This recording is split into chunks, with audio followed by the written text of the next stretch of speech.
Hey, Hey, you kick hi. us off. Hi, it's Monday. How are you, everybody who's joining in with us here today on Monday, January 31st? I cannot believe it's the last day of January. Bonnie, how you feeling? I'm feeling great. I just got home from Orlando yesterday, like late afternoon, and cleared only 6 inches of snow from my driveway, so that was good. Yeah, Yeah. A that's few miles down the road there is like 2 feet of snow. So I was happy to be snowed in Orlando and saw all the Harry Potter stuff. yeah.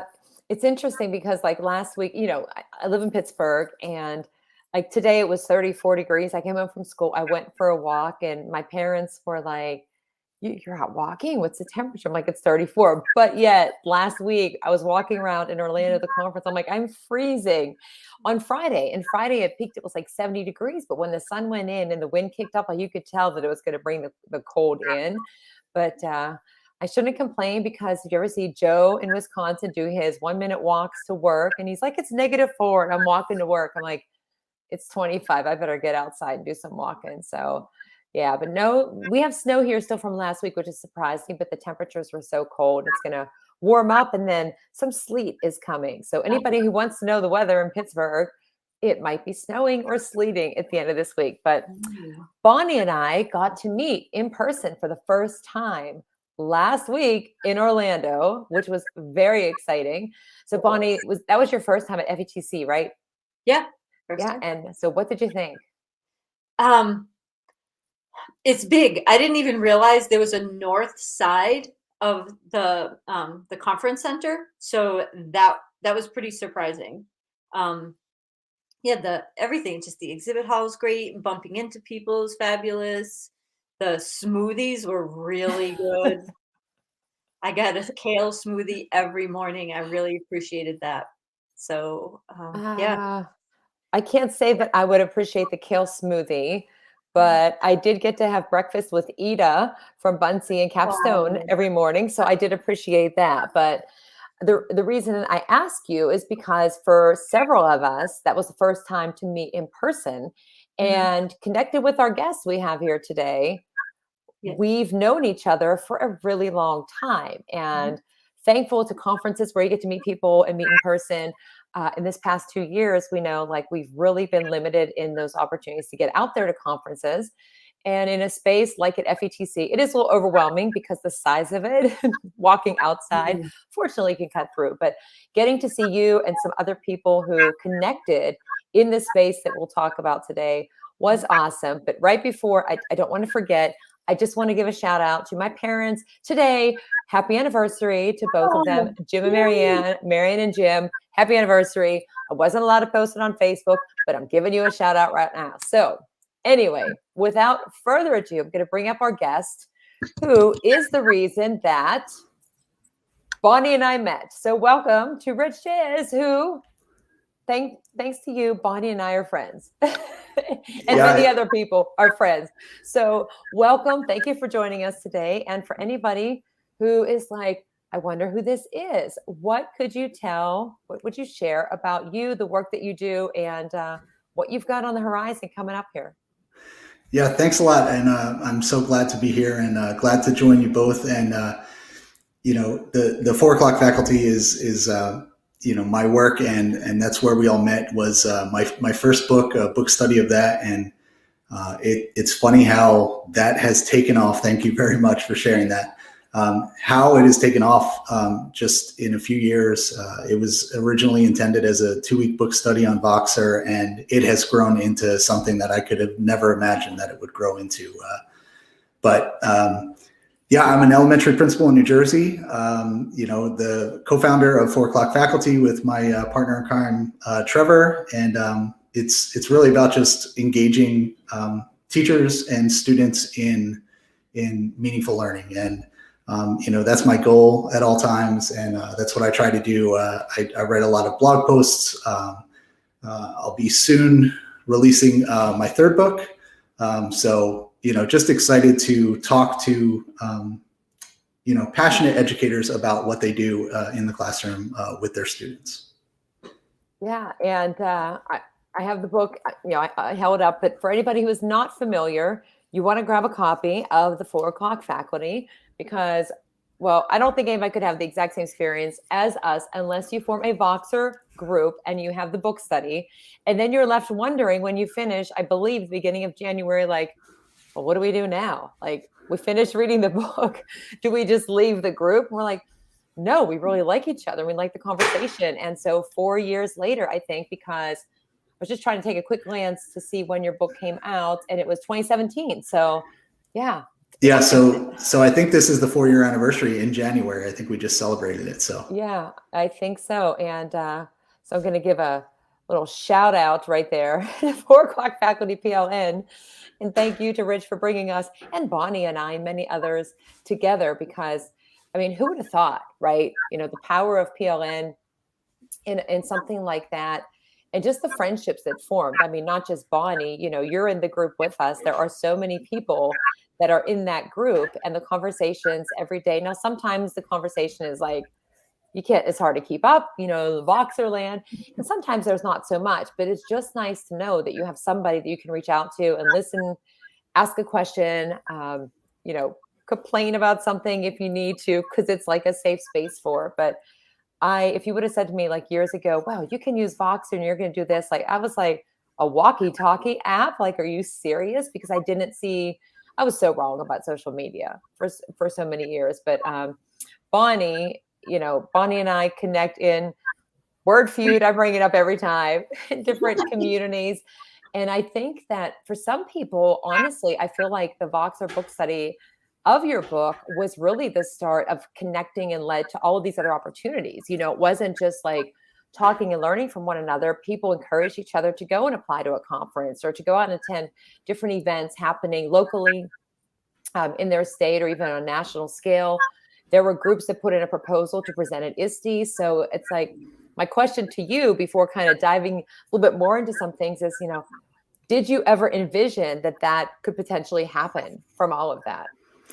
No, and I started with the blog posts on the 4 o'clock faculty website, and eventually that kind of turned into the book, the 4 o'clock faculty, and my goal with that was to get educators to kind of take control over their own learning and take responsibility for their own professional learning, and my goal was that people would connect and share.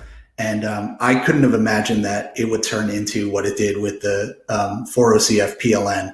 And, I know, the term PLF has been thrown around, it's a professional learning family.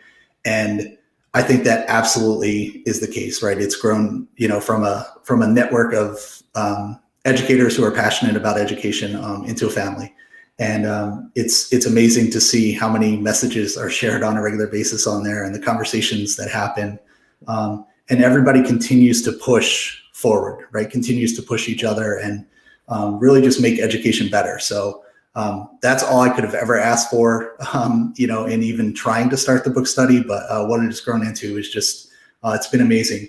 I know you threw a shout out. I did throw a shout out to the 4OCF PLN in the new book. So there's a nice little section in there about how it has grown since the first book. So nice, Bonnie. So a question that maybe people are thinking who are listening that don't know the 4 o'clock faculty book is, how did it get its name? So this is a really interesting story. So Trevor, who is my co-founder of 4 o'clock faculty with me, he and I were colleagues in my first job. I was a 5th grade teacher in math and science, and he was the art teacher in my building. So I was coming brand new to education, and our school district at the time used to do this cool little bus tour of town for all new teachers. So they put us on the bus together, not knowing that we were going to end up working together in the same building. And we kind of hit it off and realized that we felt the same way about education and a lot of different things. And we started working on some different projects in the classroom. But Trevor's dad was a lifelong educator, so 30 plus years. He was a teacher, a supervisor, a principal, I think assistant superintendent at his highest level. And he tells a story about his first interview. So when he was interviewing for his first job, he was going into a building that was brand new. So the principal of that building had the opportunity to hire the entire staff for the building, which is like an awesome opportunity, really to kind of build your culture from the ground up. And so Trevor's dad went into the interview, and at the end of the interview, he thought it went well. And the principal asked him, "Do you have any questions?" And he said, "Yes. What time do we finish? What time am I allowed to leave at the end of the day?" And the principal's answer was, "Well, technically we're done at 2:30, but we are a 4:00 faculty." And the idea being that you're going to go above and beyond to do whatever is necessary for the students here. So, once Trevor and I kind of heard that, we knew that was it, right? Like it had to be called the 4:00 faculty. And, that's what it's really about, is the passionate educators who are pushing themselves to always improve for students. So. Right. So another question I have is, authors tend to learn more than they expected from the feedback they get from their books, and then are inspired to keep writing. So what have you learned and experienced since you've written that?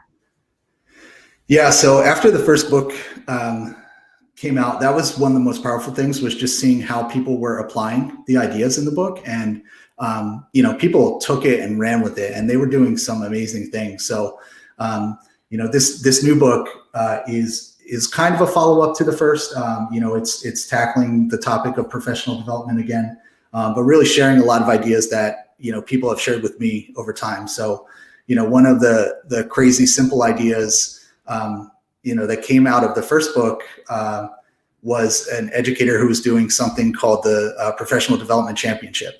So she ordered a championship belt of the, wrestling and boxing and UFC variety, and, had her school's logo emblazoned on it with Professional Development Champion on there, and hands it out once a month. And, it's just an awesome idea. It motivates, it encourages, they hand it out in front of the students. So it's just awesome to kind of see how those ideas that came out of the first book, people kind of took them and ran with them, and, really went rogue. Rogue is the term that I use in the first book and the second book, for a relevant, organized group of underground educators. And it's those educators, again, who are pushing the boundaries with professional development and really taking that learning responsibility on themselves. Wow, Bonnie, that was a great question. Like a really, really great question. And that end question, like what time is the day over kind of thing. We all know it never ends, right? We don't have like real hours. I mean, it's the weekends, it's the evenings. But for years, like myself too, it's like I looked at it as a job, but I was bringing work home. But I do know, I mean, especially in this past almost 2 years, we've had to try to set some limits, because what was happening was like we were available all the time, the emails coming in and everything. And I know that even some schools, like some administrators that I know, have told their faculty, like, look, over the weekend, don't even open up your email, or like give yourself 24 hours. And we try to do that, but like it's tough to make that transition, especially if you think like a student is reaching out to you. Like as we're sitting here, my phone, I've had like 5 or 6 messages coming in because students have projects.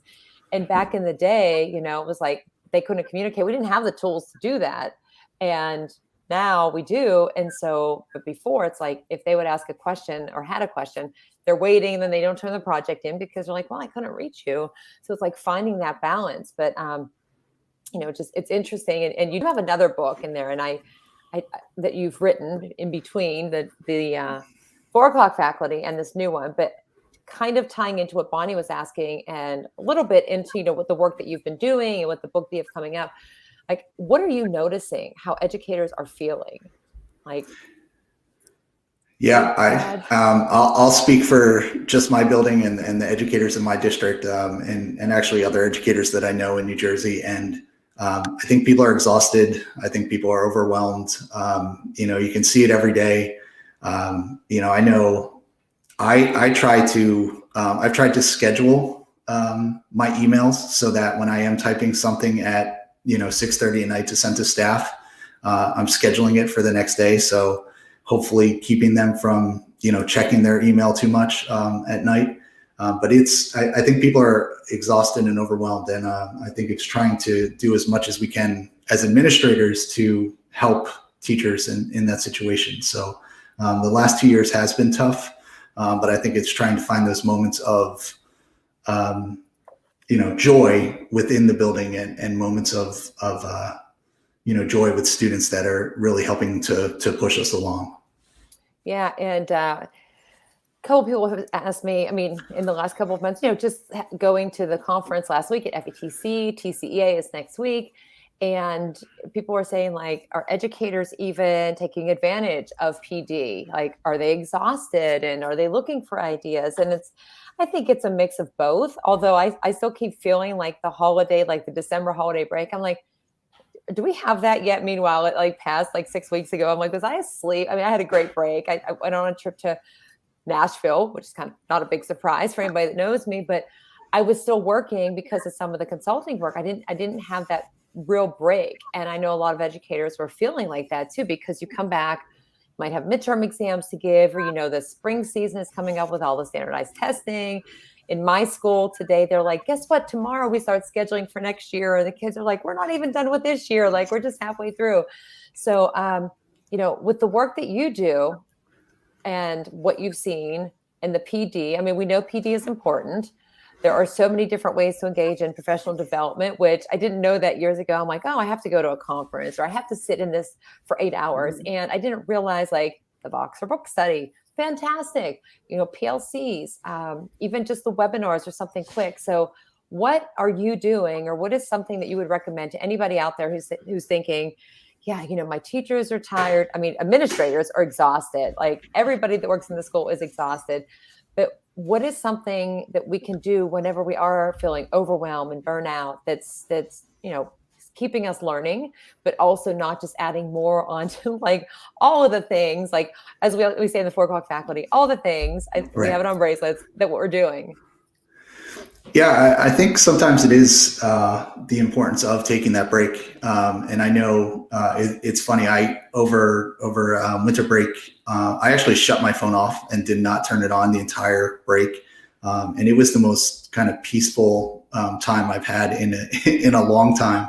But for teachers, I think it's the same thing. I've been regularly canceling staff meetings, which is not normal for me. I would love to use those as professional development opportunities for our teachers.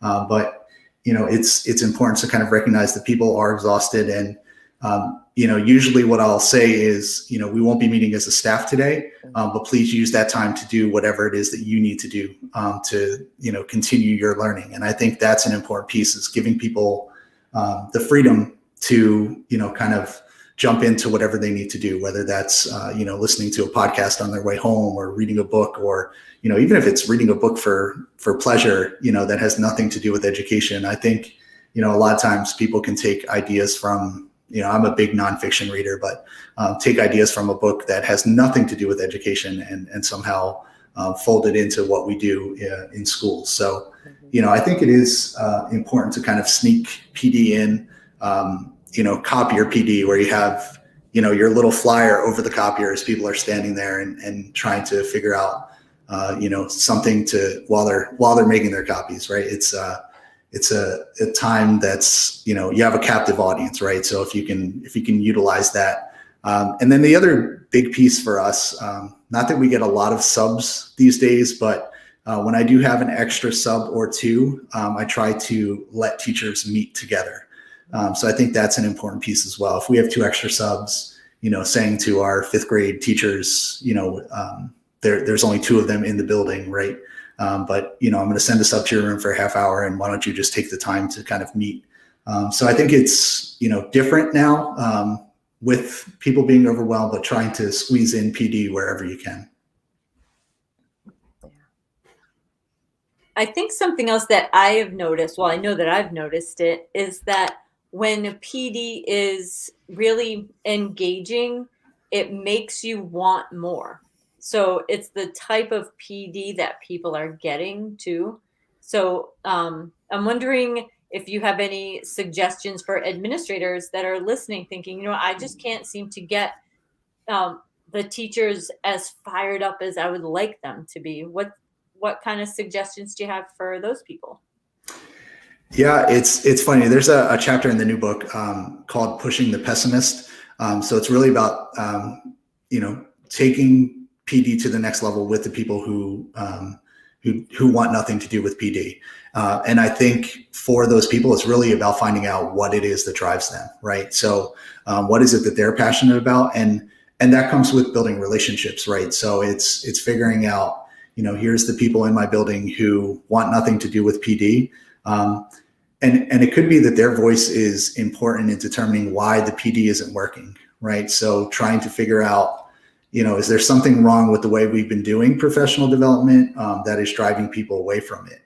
And for many, it's the staff meeting where you're standing up there and you're reading from a list of agenda items, and we know it doesn't work, and yet somehow as administrators we're all forced to stand up there and do that.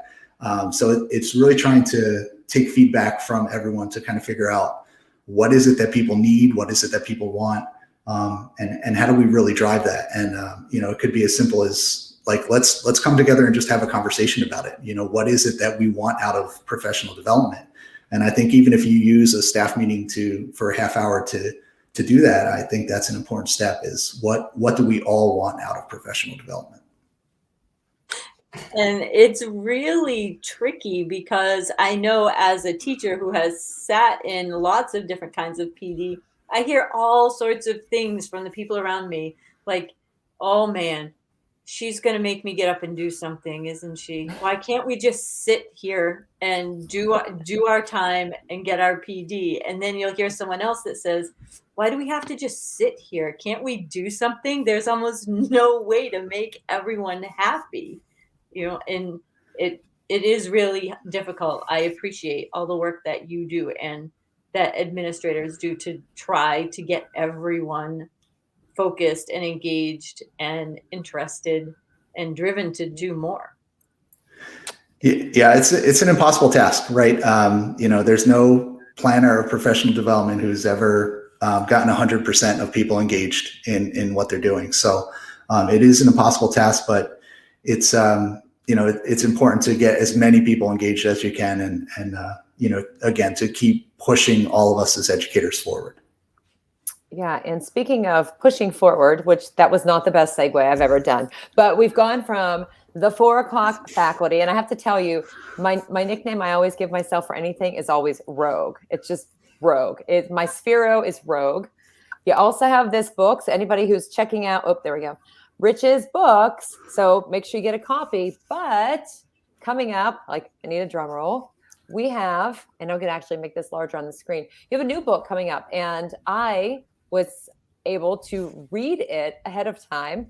And so tell us about this new book that's available already next week. You're probably like so excited, right? Yeah, super excited. The new book, Rogue Leader, Make the Rules, Inspire Others, Take Control of Your Own Professional Development Destiny, available February 7th.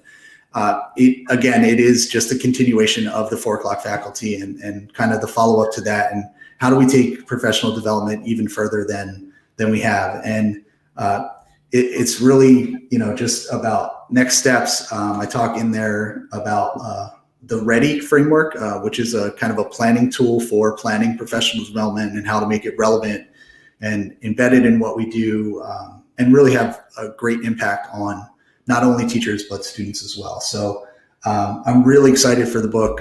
There's sections in there about pushing the pessimist, really helping overwhelmed teachers at this point. So, I'm hoping everybody's going to love it as much as the 4 o'clock faculty, and it will grow on people, and we'll start to see more professional development things that are happening out there. So very excited for it. Yeah, that's awesome. And I'm excited to actually get to read it again because like you read the first time and then, I got the proof, not really proof, but, I got like the preview of it, but then to actually have the book in your hand and read it, like just, I don't know. I've enjoyed all of your books. I'm thankful for you for writing the first book and for us to be connected in this Voxer space, because 4 years, goodness, very exciting. And so for anybody, again, check out all of Rich's books, but be ready for when his newest book, Rogue Leader, drops on Tuesday next week. I had to think, right? The 7th. No, it's Monday. Monday. It's Monday. Yeah. I should know that because my next show is on Mondays. So without further ado, because I'll make sure that we drop those links into the conversation, Bonnie has a game. I had a game that was about music, but I think, oh no, Jillian, you didn't miss it. There you are. Oh. Another friend from Florida we got to meet for the first time. And Facebook user, I wish I knew who you were, but appreciate you joining in. Lots of new books there are. So add them to your Amazon list. Get them stacked up like me right here. You'll find some time to read them. No problem at all. All right. So Bonnie's got a game, right? All right. Okay. Yep. We're going to just some rapid fire questions. So they're 1-word answers. Ooh. I always have difficulty with one word. Okay, go ahead. No, all right, well, we'll start with easy ones. What's your favorite animal? Penguin? Ooh. Bonnie can guess mine. Cat. Yes. Your favorite superhero? Batman. That would be Wonder Woman. Uh-oh. See, now we've got it. No Marvel, huh? Okay. Name a 4-letter word that starts with the letter B. Book. That wasn't even a trick. Ball? Oh, okay. Nice. Right. Let's see. What time do you wake up in the morning? Early. What is early for you? Not as early as you. I'm gonna guess. I'm gonna say probably 5:30. Yeah, I'm about 5:30 now. Yeah. 4:30 for me. All right. And now more than 1-word answers. Your Okay. favorite or your go-to karaoke song? I laugh because people saw me do this in Isti, Philly. Dr. Sarah Thomas got a karaoke room. And Facebook user gets up 6:15. Goodness, I'm just showing some of the comments. And so I had just done a presentation, so I was very dressed up. Came in, never really did karaoke like that, but I was like, it's a safe space, a little group there. And so I did 2 songs, and they were both Eminem, one of which was "Lose It." So it was a super surprise to see me doing that song all dressed up. So. Yeah, that and Wake Me Up Before You Go, because Claudio Zavala had Jamie Donnelly and I do that. So how about you, Rich? I've never actually done karaoke, but I would have to say it would probably be Enter Sandman. Oh, Metallica, right? Whoa. Nice. That was going to be all my music. It was going to be Metallica or Guns N' Roses. Now I know who you would have picked. Yeah. Probably. All right, let's see. Oh, this last question. Oh, Andrea Cook is here. Hi, Andrea. Yeah, I know. Last question. What's your favorite word in another language? So in a language other than English.